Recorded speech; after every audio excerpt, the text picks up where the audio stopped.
नमस्कार दोस्तों, आप सही कथा विकेट आप स्वागत है। आज की वीडियो में हम फिर से बात करने वाले हैं UP triple SC junior assistant की डीवी के बारे में। कई लोगों को डाउट आ रहा है, कई लोगों को फॉर्म भरने में प्रॉब्लम आ रही है। तो हम लोग सारी समस्याओं का हल करेंगे इस वीडियो में। वीडियो को लास्ट तक देखना, और जो भी आपके डाउट होंगे डॉक्यूमेंट से रिलेटेड, उस डाउट को भी हम इस वीडियो में क्लियर करेंगे। वीडियो थोड़ा सा लंबा होगा, मगर सारे डाउट्स को मैं एक वीडियो में ले रहा हूँ, क्योंकि बार बार वीडियो बनाना, और कई लोगों के कमेंट भी आ रहे हैं मेरे पास कि सर ये प्रॉब्लम वो प्रॉब्लम है, इस पे वीडियो बना दो, सर ये फॉर्म फिल करने में प्रॉब्लम आ रही है। तो सारी चीजों की प्रॉब्लम को एक ही वीडियो में हम कवर करेंगे, ठीक है। तो वीडियो को अगर आपके काम की चीज जहां पर नहीं वहां पर आप स्किप कर सकते हो, बाकी वीडियो पूरा देखने की कोशिश करना ताकि आपको कहीं पर भी कुछ प्रॉब्लम ना हो। तो चलिए स्टार्ट करते हैं हम। अगर आप चैनल पर नए हैं तो प्लीज चैनल को सब्सक्राइब कर दे, वीडियो आपको अच्छा लगे तो वीडियो लाइक शेयर करना ना भूलें। चलिए शुरू करते हैं। और पत्र एक से स्टार्ट करते हैं। सबसे पहले अपनी आप फोटो आप जो है वो भी अच्छी फोटो लगाना, क्योंकि ये फोटो फिर हर जगह ये जाएगी आपको, डॉक्यूमेंट वेरिफिकेशन में, आपके कार्यालय में, आप जो भी आप विभाग में होंगे वहां विभाग में जाएगी। तो फोटो काफी साफ सुथरे अच्छे रखना, दाढ़ी वगैरह से फोटो मत रखना क्योंकि वो अच्छी नहीं लगती है, ठीक है। यहाँ पहले पॉइंट में आ जाते हैं। पद या सेवा का नाम जिसके लिए अभ्यर्थी आवेदन कर रहा है। आपको पता है कि ये जूनियर असिस्टेंट है, जूनियर असिस्टेंट, ठीक है। आप एक ही लैंग्वेज यूज करना, हिंदी यूज करना तो हिंदी में, इंग्लिश है तो इंग्लिश में, ठीक है। फिर आपका नाम लिखने के बोला गया हिंदी में देवनागरी लिपि में, ठीक है। यहाँ पर अपना नाम लिख देना, जैसे जो भी नाम है आपका, आपका नाम जैसे आकाश है तो आप आकाश है। कोई श्री नहीं लगाना है, कोई श्रीमती नहीं लगाना है, कुछ भी नहीं लगाना है, ठीक है। अंग्रेजी में आपका नाम लिखा रहेगा पहले से। थर्ड पॉइंट में लिखा है अभ्यर्थी के पत्र व्यवहार का पूरा पता, पता परिवर्तन की सूचना पंजीकृत डाक द्वारा आयोग को भेजें, ठीक है। व्यवहार का पूरा पता भेजना है, जो भी आपका कॉरेस्पॉन्डेंट एड्रेस है वो एड्रेस आपको यहाँ पर लिख देना है, जैसे कुछ भी है। पूरा एड्रेस लिखना है, फुल एड्रेस लिखना है, ठीक है। आपको कोई भी शॉर्टकट में नहीं लिखना है, जैसे कि अगर आपका हाउस नंबर है तो हाउस नंबर से स्टार्ट करना है। फिर उसके बाद आपका विलेज है या गली है, पोस्ट ऑफिस है, थाना है, आपका तहसील है, ब्लॉक है, और आपका जिला है, पिन कोड है, स्टेट है, ये पूरी चीजें आपको लिखनी है। यहाँ पे ऐसा बिल्कुल छोड़ के नहीं लिखना है। और एड्रेस हर जगह एक ही एड्रेस लिखना है, क्योंकि जो पुलिस वेरिफिकेशन में आसानी होती है ढूंढने में, ठीक है। और जो आपके पास वेरिफिकेशन के लिए लेटर भी जाता है उसमें आसानी होती है, ठीक है। ग्राम, नगर, जिला, राज्य का नाम, अभ्यर्थी जहाँ स्थायी निवासी है ये भी आपको इसमें लिख देना है, ठीक है। डेट ऑफ बर्थ यहाँ पर लिखी हुई है, आपको हिंदी में लिख देना है, शब्दों में लिख देना है, ठीक है। अभ्यर्थी के पिता और पति का, ठीक, उससे रिलेटेड जानकारी देनी है, ठीक है। अगर आप लेडीज हैं, शादीशुदा हैं तो पति का डिटेल देना, ठीक है। अगर आप पुरुष हैं और तब शादीशुदा हैं फिर भी आप पिता का एड्रेस दोगे, ठीक है। अभ्यर्थी के पिता का नाम लिख देना है, जो भी पिता या पति का नाम। अभ्यर्थी के पिता जन्म स्थान लिख देना है, कहाँ पर जन्म लिया है, ठीक है। आप डिस्ट्रिक्ट लिखना, ठीक है। स्टेट भी लिख सकते हो, अगर यूपी लिखते हो तो यूपी लिख सकते हो आप। डिस्ट्रिक्ट लिखना है तो डिस्ट्रिक्ट के साथ आपको स्टेट भी लिखना पड़ेगा, ठीक है। अभ्यर्थी के पिता, पता लिखना है, पूरा पता आपको लिख देना है, ठीक है। यदि मृत्यु हो तो अंतिम पता। ये अगर मान लीजिए बाई चांस ऐसा ना हो किसी के साथ, मगर अगर डेथ हो गई है तो आप उनके अपने पिता का जो लास्ट एड्रेस है जहां पर आप रहते हो वही एड्रेस आप लिखना, ठीक है। क्या पिता ने कभी राष्ट्रीयता बदली है। जैसे क्या होता है कि जो माइग्रेशन होते हैं पाकिस्तान से, बांग्लादेश से, नेपाल से, कहीं से आए होते हैं, तो अगर यदि हाँ है तो पूरा विवरण दें, तो हाँ नहीं है तो आप इसको यहाँ पर कट कर देना, ठीक है। नेक्स्ट देख लेते हैं सातवें पॉइंट पे। क्या अभ्यर्थी तथा अभ्यर्थी के पिता, पति, जन्म तथा अथवा अधिवास से भारतीय नागरिक हैं। यदि नहीं तो पूरा विवरण दें, और आवश्यक आपके अगर नहीं है तब विवरण देना है, अगर है तो आप यहाँ पर लिख देना है कि आपको कुछ नहीं लिखना है, ठीक है। यदि अभ्यर्थी तथा अभ्यर्थी के पिता जन्म तथा अधिवास से भारतीय नागरिक हैं, यदि नहीं है आपको यहाँ पर लिख देना हाँ भारतीय नागरिक हैं, ठीक है। यहाँ पर लिखा है आठवें पॉइंट में, क्या अभ्यर्थी विज्ञापन में उल्लिखित किसी प्रकार का आरक्षण चाहते हैं, ठीक है। यदि उत्तर हाँ है या नहीं है में दीजिए। यदि हाँ है तो जाति का पूरा विवरण दें। निर्धारित प्रपत्र जाति प्रमाण पत्र संलग्न करें। जैसे कि अगर आप जर्नल हैं तो आप नहीं पे टिक करोगे, ओबीसी, एससी, एसटी हैं तो आप यहाँ पर यस पे टिक करोगे। वर्ग जाति लिखोगे अपना आप, ठीक है, जो भी आपकी जाति है। उपजाति में जो भी जैसे कि होता है कि कुर्मी होता है, ठीक है, पटेल होता है, तो वैसे लिखना है आपको। क्या अभ्यर्थी विज्ञापन में उल्लिखित विभिन्न वर्ग जाति की आयु सीमा को दे छूट लाभ चाहते हैं। क्या आप एज में रिलैक्सेशन चाहते हैं। अगर हाँ तो हाँ लिख पे टिक करना है, अगर नहीं तो नहीं पे टिक कर देना है, ठीक है। 9वें पॉइंट में देख लेते हैं। क्या अभ्यर्थी विवाहित है? यदि हाँ तो हाँ का, यदि हाँ तो अभ्यर्थी एक से अधिक जीवित पत्नियां हैं? तो आपको नहीं करना है, क्योंकि कोई डबल शादी तो नहीं करता, ठीक है। अगर दो हैं तो आप कर सकते हो, हाँ उसका विवरण देना पड़ेगा आपको, ठीक है। अब आ रहे हैं 10वें पॉइंट में। सभी शैक्षिक तथा प्राविधिक परीक्षाएं जिनमें अभ्यर्थी उत्तीर्ण है उन उपाधियों का विवरण देना। उत्तीर्ण है, फेल वगैरह वगैरह का नहीं देना, ठीक है। यहाँ हाई स्कूल का लिखा हुआ है पहले से, ठीक है। यहाँ सब्जेक्ट का नाम लिख देना है, जैसे हिंदी होता है, ठीक है, और अंग्रेजी होता है, ठीक है। और जो भी आपके 6 सब्जेक्ट होते हैं, 6 सब्जेक्ट नाम लिख देना है। श्रेणी अथवा ग्रेडिंग, अगर श्रेणी जैसे फर्स्ट डिवीजन है तो फर्स्ट लिख देना है। ग्रेडिंग है, अगर ए बी सी जो भी आपको ग्रेडिंग मिली है वो लिख देना है। दोनों में से एक लिखना है, ठीक है। ईयर कब पास किया था, 2010 2012 जब भी पास किया था। प्राप्तांक कितने थे, 420 थे आउट ऑफ 600। आपको परसेंटेज लिख देना है यहाँ पर, ठीक है, जितना भी आपका 71 जो 75 जितना परसेंट बना आपका, ठीक है। प्रमाण पत्र संख्या भर देनी है, जो भी आपका सर्टिफिकेट नंबर है वो उसको भर देना है, ठीक है। प्राप्त विशिष्टता का विवरण, इसको आपको छोड़ देना है, ठीक है, आपको छोड़ देना है। इंटरमीडिएट, इंटरमीडिएट में सेम यही चीज करनी है आपको, ठीक है। स्नातक में भी आपको सब्जेक्ट लिखने हैं और सेम यही चीज करनी है। आपने पीजी किया है तो पीजी में भी यही चीज करनी है, ठीक है। अन्य प्राविधिक डिप्लोमा डिग्री अर्हताएं शोधकर्ता आदि का, जैसे आप क्या होता है रिसर्च करते हो कभी किसी पे, या फिर आपने डिप्लोमा किया हुआ है तो आप उसका डिटेल भी यहाँ पर दे सकते हो, ठीक है। कोई कंपलसरी नहीं है, आप दे सकते हो नहीं भी दे सकते हो, ठीक है। 11वें पॉइंट में खेल कूद शारीरिक व्यायाम से प्राप्त प्रवीणता तथा अथवा पाठ्येतर कार्यों में भाग लेने था कोई हो तो, जैसे आपने स्पोर्ट में कुछ किया हो, ठीक है, जैसे शारीरिक व्यायाम वगैरह में कोई आपके पास उपाधि हो या कोई आपके पास सर्टिफिकेट है तो उसका विवरण आप यहाँ पर दे सकते हैं, यहाँ पर डिटेल उसकी लिख सकते हैं, ठीक है।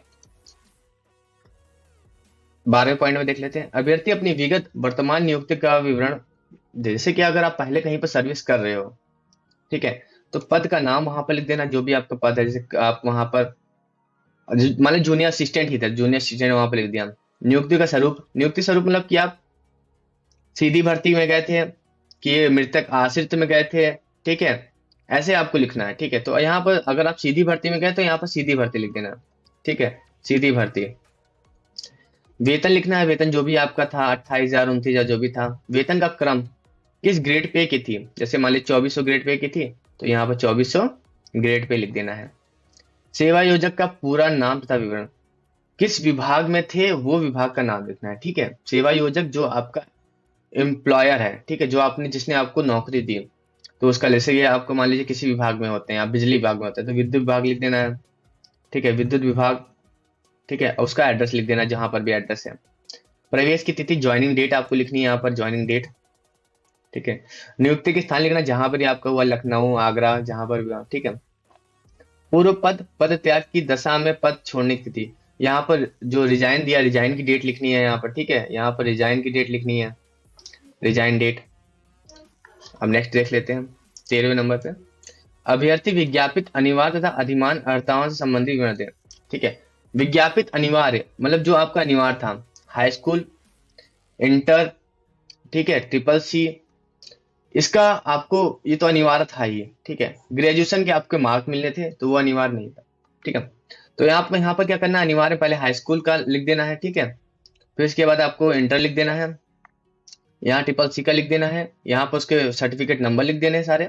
अधिमान में आपको ग्रेजुएशन भर देना है, ठीक है। अगर आपके पास कोई स्पोर्ट का है तो स्पोर्ट का लिख देना है, या ठीक है, आपको कोई व्यायाम वगैरह का किया तो वो आप यहाँ पर अधिमान, अधिमान मतलब कि आपको प्रेफरेंस मिलेगा, उससे नंबर्स मिल जाएंगे एक्स्ट्रा, ठीक है। यहाँ पर 14वें नंबर पॉइंट में देखते हैं। टेरिटोरियल सेना में कम से कम 2 वर्ष की सेवा, अगर आपने टेरिटोरियल टीए जानते हैं आपको, ठीक है, ये टेरिटोरियल आर्मी होती है। अगर आपने यहाँ पर 2 वर्ष की सेवा की है तो आपको हाँ कर देना है और प्रमाण पत्र संख्या देना है। अगर नहीं की है तो नहीं पर टिक कर देना है, ठीक है। आपने एनसीसी किया है, 20 सर्टिफिकेट प्राप्त किया है तो आपको हाँ कर देना है, नहीं किया तो नहीं किया है। अगर प्रमाण पत्र संख्या आपके पास है, आपने किया है तो प्रमाण संख्या लिख देनी है, ठीक है। 15 नंबर पॉइंट में आ जाते हैं। का नंबर लिखा है, क्या अभ्यर्थी को किसी फौजदारी न्यायालय द्वारा दंडित किया गया, या कभी आप सेना वगैरह में हो तो आपके पास कोर्ट मार्शल या कुछ ऐसे अपराध या कुछ भी को होता है, फोर्स कस्टडी वगैरह हुई है तो उसके बारे में लिख देना है, ठीक है। अगर नहीं है तो, यदि हाँ है तो पूरा विवरण देना, नहीं है तो आपको कुछ भी नहीं लिखना, ठीक है, वहां पर सीधा काट देना है।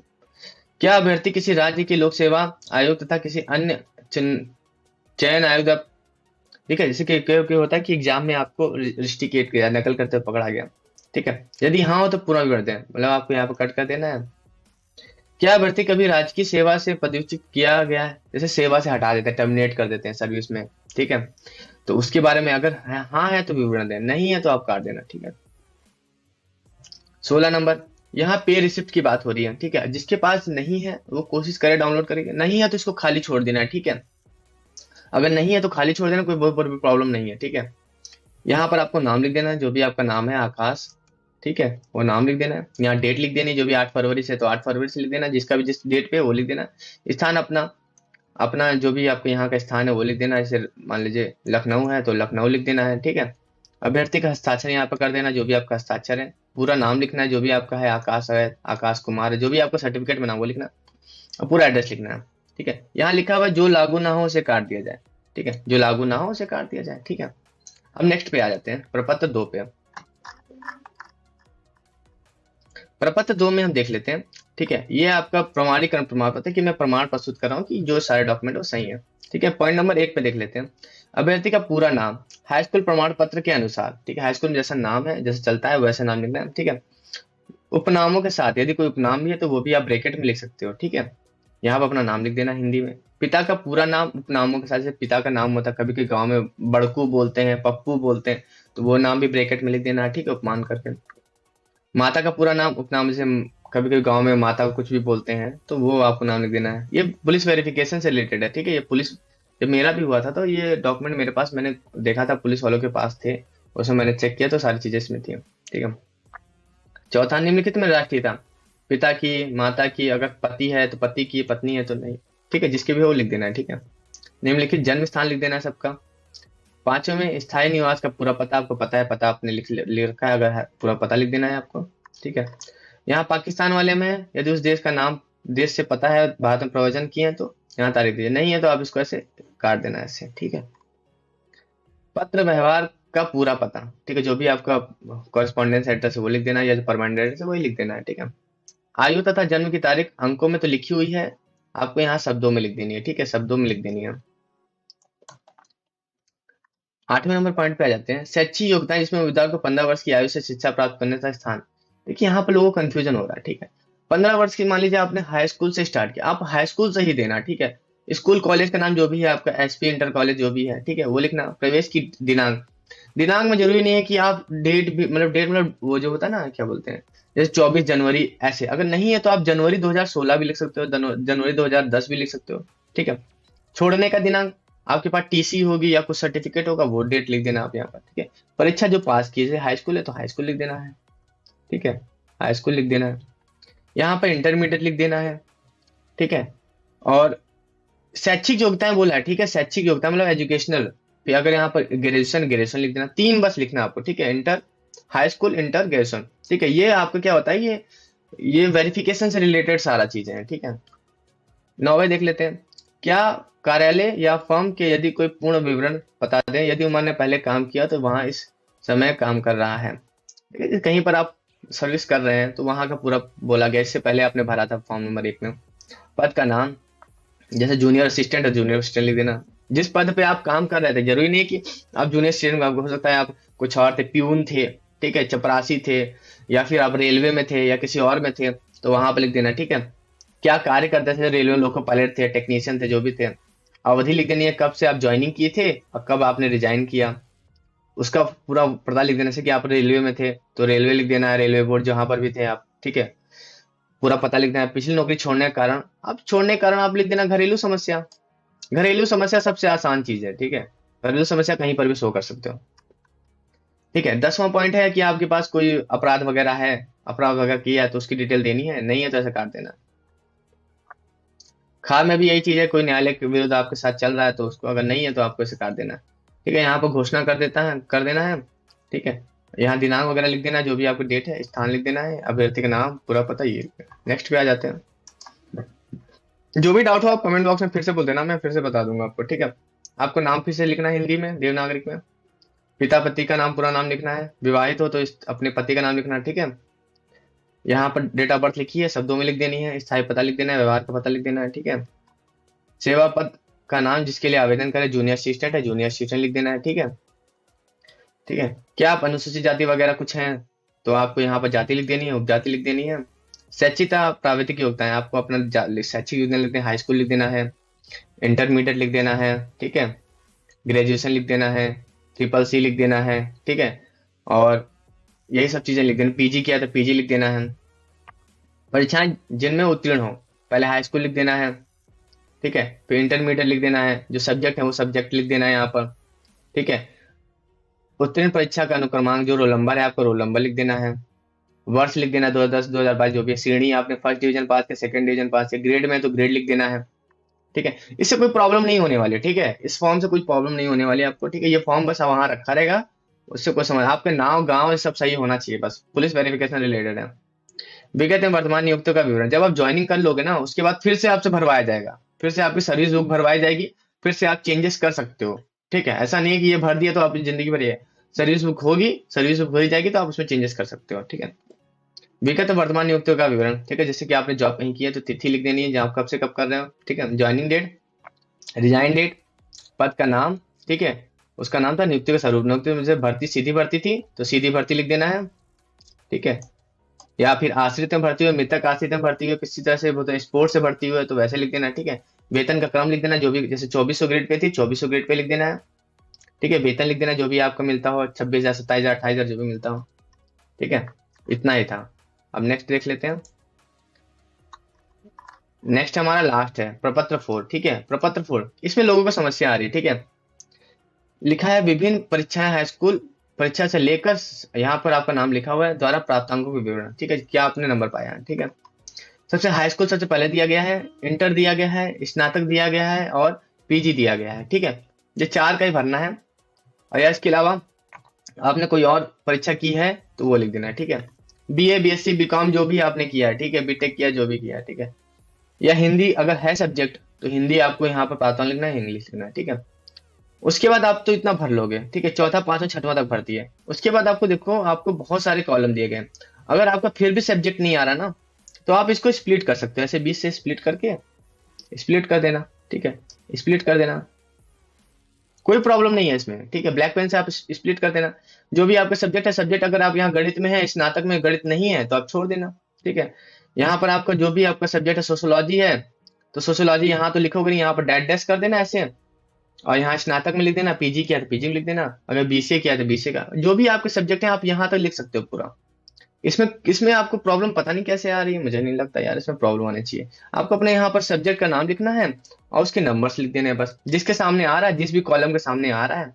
जैसे मान लीजिए स्नातक के सामने आया तो स्नातक सामने लिखिए वो सब्जेक्ट। अगर आपने हाई स्कूल इंटर में लिया तो कोई बात नहीं, आप वहां पर डैश कर दो, वहां पर ऐसे आप डैश कर दो। ठीक है, आपने गणित नहीं लिया हाई स्कूल में तो यहाँ पर डैश कर दो, इंटर में नहीं लिया तो अपने डैश कर दो, डैश कर दो, ऐसे छोड़ दो। ठीक है, आप नीचे सब्जेक्ट करना, अगर तब फिर भी आपका सब्जेक्ट नहीं आया तो आप इसको स्प्लिट कर देना, ऐसे ऐसे स्प्लिट कर देना। ठीक है, कोई उतना बड़ी बात नहीं है, यहाँ पर सिग्नेचर कर देना, बाकी तो सब कुछ हो गया। तो आपको समझ में आ ही गया, और अभी भी कोई डाउट है तो आपने कमेंट बॉक्स में लिख देना। ठीक है, थैंक यू। तो जैसा आपने देख लिया कि फॉर्म को कैसे फिल करना है, सारी प्रॉब्लम्स मैंने बता दी। ये 1 बाय 1 बताई, वीडियो थोड़ा सा लंबा है मगर मैंने 1 बाय 1 चीजें बताई हैं आपको, जहां पर हो आप स्किप करके देख सकते हो। तो अगर अभी भी आपको कुछ प्रॉब्लम है तो आप मुझे कमेंट बॉक्स में बता सकते हो। ठीक है, अब हम बात करते हैं डाउट्स की। डाउट्स की मेन डाउट्स आ रहे हैं लोगों के नाम में, नाम में जहाँ प्रॉब्लम है लोगों को, जहाँ पे नाम गलत हो गए हैं, कुमारी लगा था कुमार लगा था, वो अब हर डॉक्यूमेंट में नहीं लगा। तो ऐसी प्रॉब्लम से आपको घबराना नहीं है। ठीक है, अगर आपका डॉक्यूमेंट जेन्युइन है और जिस डेट से मांगा गया था उस डेट तक है तो आपको घबराने की जरूरत नहीं है। आप एक एफिडेविट यूज कर सकते हो उसके लिए, कभी भी आप डॉक्यूमेंट में रिजेक्ट नहीं किए जाओगे।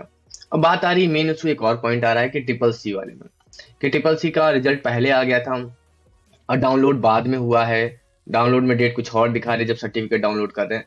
तो उसका भी एक मतलब मेरे हिसाब से आपको क्या करना चाहिए कि जो आपका रिजल्ट आया था, अगर रिजल्ट की कॉपी है आपके पास और जो आपका डाउनलोड हुआ सर्टिफिकेट है, आप दोनों को साथ में लेके जाना और वहां एक क्लेम करना कि सर देखिए रिजल्ट पहले आया था और सर्टिफिकेट बाद में डाउनलोड हुआ है, इसलिए डेट अलग है। इसके मतलब इसके परिप्रेक्ष्य में आप एक एफिडेविट भी यूज कर सकते हो। और नेक्स्ट प्रॉब्लम अगर देखिए, वहां पर होता क्या है कि जो आपका ऑफिसर जो है, जो भी आपका अधिकारी जो आपके डॉक्यूमेंट चेक कर रहा है, उसके व्यवहार के ऊपर भी निर्भर करता है कि वो आपसे कैसे बिहेव करता है। कुछ होते हैं बहुत ही जनरली बातें करते हैं और ज्यादा टाइम नहीं लेते, उतनी ज्यादा बारीकियों से नहीं देखते, हाँ बस ये उनको जो बोला गया है बस, कोई बात बहस नहीं करते हैं। मगर कुछ होते हैं जो कमियां निकालने की ज्यादा कोशिश करते हैं, रिजेक्ट करने की ज्यादा कोशिश करते हैं। ठीक है, तो अगर आप ही किस्मत के ऊपर भी है कि आपको कैसा ऑफिसर मिल रहा है डॉक्यूमेंट चेक करने के लिए। और नेक्स्ट प्रॉब्लम पे आ जाते हैं कि लोग बोल रहे हैं कि डोमिसाइल लेट है। तो डोमिसाइल आपका किसी भी डेट का हो, ठीक है, न्यू भी है ओल्ड, देखिए कोई भी डॉक्यूमेंट की वैलिडिटी आपको पता है डोमिसाइल की 3 साल वैलिडिटी होती है, 3 साल के बाद आपको रिन्यू कराना पड़ता है। तो आप अगर 2021 का है, 2019 का कोई प्रॉब्लम नहीं है, 2022 का भी है, कोई प्रॉब्लम नहीं है आपको, ठीक है। डोमिसाइल बस आपके एड्रेस को कंफर्म करने के लिए होता है कि आप यूपी के निवासी हो कि नहीं हो, बस इसलिए होता है, ठीक है। तो आपको इसमें घबराने की जरूरत नहीं है, आप डोमिसाइल न्यू भी ले जा सकते हो, अगर आपके पास 19 का है, 21 का, तो आप उसको भी ले जा सकते हो। अब आ जाती है कास्ट सर्टिफिकेट पे। तो कास्ट सर्टिफिकेट भी इम्पोर्टेंट बहुत रोल प्ले करता है, ठीक है। कास्ट सर्टिफिकेट अगर आपके पास स्टेट का है तो आप स्टेट भी लेके जाओ, सेंट्रल है सेंटर का भी लेके जाओ। आपके पास न्यू है तो आप न्यू भी लेके जा सकते हो, न्यू से भी कोई प्रॉब्लम नहीं है, आपको रिजेक्ट नहीं किया जाएगा इस पे। और कई सारे कमेंट आए तो मैं कमेंट याद करने की कोशिश करता हूँ। तो जनरली ऐसी प्रॉब्लम आई थी कास्ट सर्टिफिकेट और ये सब, और किसी किसी की वो क्या बोलते हैं, हाँ, पेमेंट स्लिप डाउनलोड नहीं हो रही। तो पेमेंट स्लिप आपने जहां से पेमेंट कराया था, एक्चुअली होता है क्या, अधिकतर लोग साइबर कैफे या फिर किसी के भी अकाउंट से आप वो करवा देते हो, उसके बाद पेमेंट स्लिप नहीं मिल पाती या फिर आपने डाउनलोड करके नहीं रखी होती। तो अगर आपको याद है कि आपने कहाँ से पेमेंट स्लिप करवाया था, तो आप वहां से पेमेंट स्लिप एसबीआई कलेक्ट के थ्रू या उसकी अकाउंट स्टेटमेंट के थ्रू निकलवा सकते हो। या फिर इतना बहुत ज्यादा इंपॉर्टेंट रोल नहीं है इसका, ठीक है, नहीं है आपके पास तो आपको डीवी में रिजेक्ट नहीं किया जाएगा, ठीक है। जो आपके एजुकेशनल डॉक्यूमेंट है, जो आपके निवास है, जो आपका कास्ट है, वो सब प्रॉपर होना चाहिए। बाकी अदर चीजें नहीं है तो थोड़ा मैनेज हो जाता है, कोई उतनी बड़ी बात नहीं है, वेलफेयर भी चलता है लोगों में, ठीक है। और अगर आपको कोई प्रॉब्लम और आ रही है तो आप कमेंट बॉक्स में बता सकते हो, हम उस पर फिर चर्चा कर लेंगे। मैं डिस्क्रिप्शन में अपनी मेल आईडी दे दूंगा, thevictory@tava.@gmail.com, आप उस पर भी क्यूरी अपनी भेज सकते हैं। तो मुझे लगता है कि मैंने सारे डाउट लगभग क्लियर कर दिए होंगे आपको, तो घबराने की कोई जरूरत नहीं है, आप अपने डॉक्यूमेंट तैयार रखो। 8 फरवरी से डॉक्यूमेंटेशन स्टार्ट है, और इतने लेट तक डॉक्यूमेंटेशन इसलिए चल रहा है क्योंकि इलेक्शन है। तो आपको पता है स्टेट गवर्नमेंट एम्प्लॉय का इलेक्शन में ड्यूटी लगाई जाती है, तो कई सारे एम्प्लॉयज की ड्यूटी भी होगी यूपीपीएससी से या कहीं और विभाग से। तो इसलिए इलेक्शन की वजह से डॉक्यूमेंटेशन थोड़ा लेट हो रहा है, लंबा खींचा जा रहा है। तो अच्छा भी है, कोई इतनी प्रॉब्लम नहीं है, आपको टाइम मिल रहा है, अच्छा है। और UP triple S C late कराता ही हर चीज, आपको पता है 2019 की भर्ती 2022 तक अभी डॉक्यूमेंटेशन ही चल रहा है। तो प्रॉब्लम तो कहीं पर नहीं है, बस अपना अपना डॉक्यूमेंट आप अच्छे से रखना, ठीक है। तो वीडियो काफी लंबा हो रहा है, आपने पूरा वीडियो देखा है उसके लिए थैंक यू। अगर आप चैनल पर नए हैं तो प्लीज चैनल को सब्सक्राइब कर दीजिए। वीडियो आपको अच्छी लगे तो वीडियो को लाइक शेयर करना भूलें। तो अभी के लिए अलविदा, मिलते हैं नेक्स्ट वीडियो में, थैंक यू सो मच।